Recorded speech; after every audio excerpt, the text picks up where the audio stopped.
নমস্কার বন্ধুরা, আমি চন্দনেজি কুকিং থেকে বলছি। আজকে আমি বাড়িতে তড়কা বানাবো। তড়কার ডাল দেখো ভিজিয়ে, এই ডালটা কিন্তু আমি ভিজিয়ে রেখেছি আগের থেকে। তাই ডালটাকে প্রথমে আমি সিদ্ধ করে নেবো।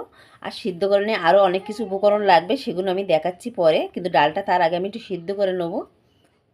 ওখানে আমার তড়কাটা সিদ্ধ হয়ে গেছে, আর এখানে আমি কড়াটা বসিয়ে দিয়েছি। আমি তড়কার মশলাটা ভালোভাবে একটু করে নেবো। এখানে আমি প্রথমে একটু তেল দিয়ে দিচ্ছি, আর সাদা তেলেই বানাবো আমি তড়কাটা। শুকনো লঙ্কা দিয়ে দিচ্ছি। লঙ্কাটা কিন্তু অর্ধেক ভাজা হয়ে গেছে। এখানে আমি প্রথমে একটু রসুন কুচি দিয়ে দেবো। রসুন কুচিটা একটু লাল করে ভেজে নেবো। এখন লাল হয়েছে, এখানে পেঁয়াজ কুচিটাও দিয়ে দেবো। আর আমার একটু আদা রসুন আমি বেটে নিয়েছি, সেটাও দেবো।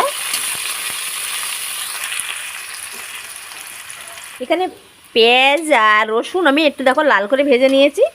তারপরে এখানে টমেটো আর কাঁচা লঙ্কা কুচি দিয়ে দেবো।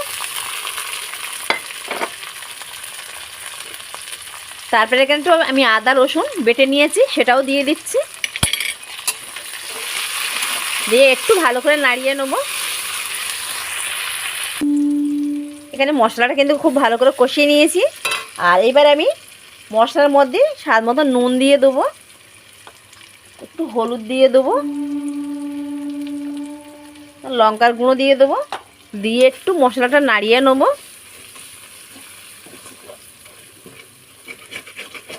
এখানে একটু আমি সাইড করে নিয়ে নিচ্ছি। এখানে আমি ডিম ভেঙে নিয়েছি, এখানে দুটো ডিম দিয়ে দেবো। ডিমটা দিয়ে আমি একটু নাড়িয়ে নেবো দেখো মশলার মধ্যে, তাহলে ডিমটা মশলার মধ্যে খুব ভালোভাবে লেগে যাবে। আর এখানে মশলার সাথে পুরো মিক্স হয়ে যাবে ডিমটা। এখানে ডিমটা কিন্তু ভেজে তুলে রাখিনি আমি।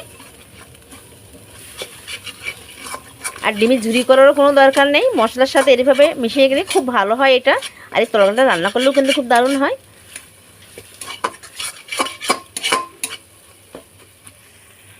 এখানে ডিম মশলা আমি খুব ভালো করে কষিয়ে নিয়েছি, দেখো এখানে হয়ে গেছে। আর এবারে আমি তড়কাটা কিন্তু দিয়ে দেবো, একটু নাড়িয়ে নেবো। এখানে একটু আমি তড়কার মশলা দিয়ে দেবো। আর তড়কার মশলাটা দিলে কিন্তু তড়কাটা দারুণ হয় খেতে।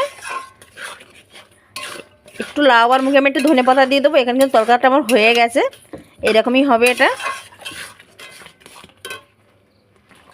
এখানে একটু আমি ধনে পাতা দিয়ে দিচ্ছি।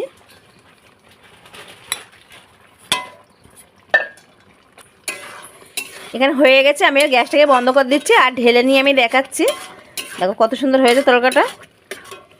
তড়কাতে একটু ডিমটা বেশি লাগে, একটু ডিমটা বেশি দিলে খুব ভালো হয়। এখানে আমি তড়কাটা দেখো ঢেলে নিয়ে চলে এসেছি।